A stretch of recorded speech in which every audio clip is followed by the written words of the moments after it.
Welcome to my daily chorus. I'm Bernard Hickey for the Kaka. This is my podcast and video and email newsletter that goes out to paying and free subscribers to the Kaka, which is a Substack about Aotearoa's political economy, particularly around housing, climate and poverty. I wanted to talk today about inflation, which is a hot topic all over again. You might recall that the National Party and its partners in the new government, or not so new government, campaigned for election on the grounds that they would reduce inflation. And certainly the spike in inflation we saw through 2022 and 2023 played a major role in the exit of the then Labour government after 2 terms. And that inflation came from a variety of sources. A big chunk of it came from international commodity prices, and some of it came from domestic businesses, most of which were able to administer prices. So what I'm talking about there is companies that have dominant market positions. That may be a monopoly, a duopoly, or in some cases actually have their prices set for them. There are a bunch of utilities, gas, electricity, and airports where many charges are actually set by the Commerce Commission. And then, of course, we have ones where the government sets the fees and charges, both the central government and the local government. And I want to talk today about how the current government has, despite what it says about wanting to reduce inflation, actually administered an inflation shock to the economy, which the Reserve Bank is now having to react to. So I wanted to show you some charts and detail where we are seeing this administered inflation shock. Now, I wanted to point out a chart which was put into the Reserve Bank's monetary policy statement last month, which showed the makeup of inflation. The blue line you can see there is what it calls administered inflation. So that's government fees and charges. And that inflation was 10.8% in the June quarter from a year ago. That's the highest administered inflation we've had in 35 years. You have to go back to 1990 to see a higher rate of administered inflation. So where's this all coming from? Well, we know that rates inflation, council rates inflation, is 12.2% in the year just gone. But we also know that there's been electricity inflation of 8.4%. Now, that's not included in that blue line, but it's another one on top of that. And we know that there's 6% inflation in landing charges at airports and 6% inflation to student fees at universities and polytechs. Now, this is all part of a broader pattern of the government increasing fees and charges for whatever it can, introducing new fees and charges on the basis of what it calls cost recovery. This really is about the government reducing its budget deficit, reducing its borrowing, with the argument that doing that will reduce inflationary pressure in the economy and allow the Reserve Bank to lower interest rates, which will improve economic growth and employment. The problem is it's having the exact opposite effect, because many of the measures it's taking to reduce its borrowing and reduce its capital investment in the economy are actually increasing prices in this administered sector. And it's something that Reserve Bank has just noticed. And it's an interesting one, which actually raises some really gnarly questions for the Reserve Bank in the way it's structured and how it thinks about inflation. So let's have a look at a particular example that stood out for me in the last few days. So on Thursday night, Greg Foran, the CEO of Air New Zealand, who's heading on out, he was interviewed by Lisa Owen from RNZ Checkpoint, and they talked about Air New Zealand's profit result on Thursday and the costs that it's having to deal with. Foran detailed some of the cost increases, including significant landing charges increases, significant increases in civil aviation fees, and pointed out that if you manage to get a $100 fare between Auckland and Wellington, $62 of that would be various fees and charges from the government and from airports, from administered or monopoly prices. And he says that fares, Air New Zealand fares, will have to rise at least 5% in the coming year to offset some of these costs.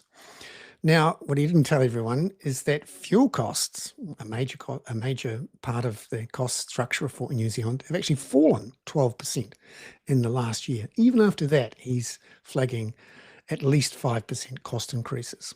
Now, aside from the issue of, how is it that a company can say that it will increase its prices simply because its costs have increased, when in theory we have a free market where supply and demand determine the prices, is another issue. That's really about our captured economy, why so many parts of our economy, including supermarkets, banking, insurance, retail fuel, aviation, are in fact captured by monopolists or duopolists or quadruplists, alongside the government itself, central and local government. And one of those interesting little fee increases, not so little actually, comes out of civil aviation. So this didn't get a lot of publicity at the time, mainly because it came out on January the 17th. But on January the 17th, civil aviation, which essentially runs the air traffic control towers and charges the airlines for those services, plus security services. So when you go through the gates and have to unload your bags and take off your shoes, that's run by civil aviation. They announced on January 17th they would increase their fees by between 66 and 72%. That's because they've been directed by the government to reduce the so-called subsidy from the government for user pays for civil aviation. Their argument is that they hadn't increased their fees for a while and that the costs had increased substantially since COVID. Regardless, this is designed to save about $70 million and is one of a significant number of fee increases that we've seen in the last 18 months or so. To give you an idea, civil aviation increased its fees by between 66% and 146%. And on top of that, we've seen, of course, car registration fees increased, road user charges increased, passport fees, court fees, visa fees, and visitor fees, and in many cases, doubling or trebling of those fees. And this is part of a pattern we're seeing now where, in essence, a government cost, which is the capital cost, the interest cost on debt, is being converted from a capital cost into a consumer price through user pays. So what we're talking about here is something that currently isn't measured by the Reserve Bank, suddenly turning up as a consumer price inflation item. Now, this is important because the Reserve Bank, when it was set up, ensured that the consumer price index did not include the cost increases that you see when mortgage rates go up. So mortgage interest costs are not included in the consumer price index. You may ask, hang on a minute, isn't that a real cost? Well, it is. But the Reserve Bank was worried that if included mortgage interest costs in the consumer price index, it would create a feedback loop which made it difficult to run monetary policy. So, for example, if you have a burst of inflation and the Reserve Bank puts up interest rates to control inflation, that actually increases inflation even more, because when you see interest rates increase, mortgage costs increase, and many businesses' costs increase. Now, in theory, in a cost-plus environment, that would be passed on in the form of higher prices for consumers. But the Reserve Bank took that out of the consumer price index. It's one of those measures where financial costs and asset prices aren't included in the consumer price index. It means, for example, that the rising implied cost of housing when house prices increase is not included. They are included in other countries. So the issue here is that this is a one-off, perhaps one-off. It's been going for a long time now, and you could argue was happening under Labor as well. A one-off shift from a capital cost which isn't measured to a consumer cost which is. And this is what I call a capital costs to user pays conversion shock. And it's administered inflation. Now, this is a problem because the Reserve Bank uses monetary policy as a very blunt tool to try to get inflation down. But of course, it's using a tool against something that doesn't react to that tool. So for example, when the price of butter or fuel or food or fruit goes up, for example, because of weather issues or because the international prices have gone up, those prices will not react to higher interest rates. In fact, they may actually go up even more because farmers and others have higher costs for their interest costs.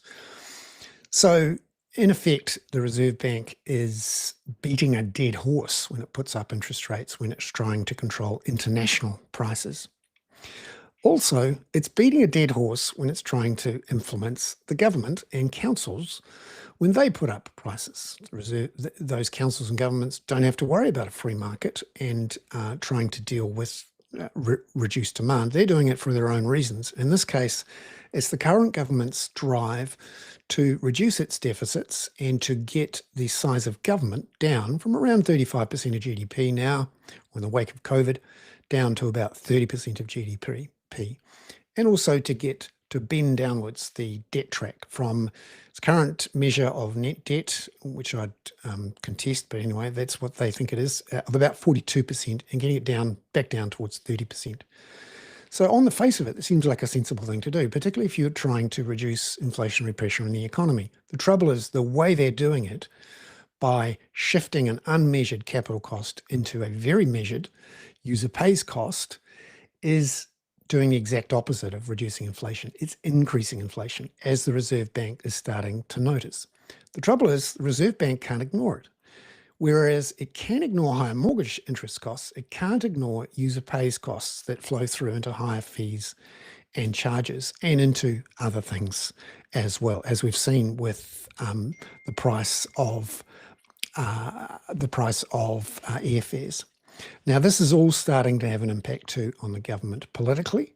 Over the weekend, we saw from Ipsos New Zealand a new poll, and I've included the chart in the email newsletter, a new poll showing that voters trust Labor more than National on cost of living or inflation issues, and that's because of this latest surge in inflation.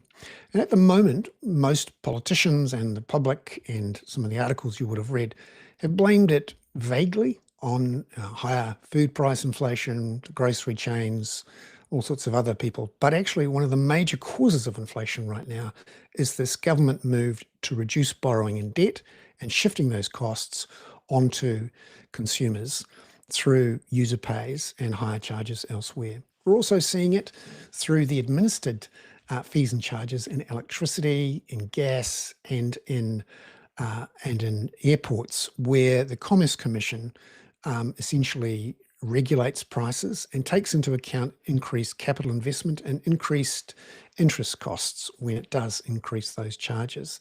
So this is another case where higher interest costs turn into higher inflation, in this case through administered inflation. It's a shock which is proving very problematic for the government. One, it's caused itself. It would argue it's an unintended consequence, but it shouldn't ignore it. And it's a problem for both sides because both sides have used this user pays approach. The problem is also not going away because we know that this user pays approach is really starting to extend out and is going to be expanded through the use of congestion charges, tolling on roads, and other areas where the government thinks that it's better that there are users that pay than the government through its own balance sheet and borrowing and interest costs. I'm Bernard Hickey. That was today's Daily Chorus on an administered inflation shock. It's Monday, September the 1st on the Kaka.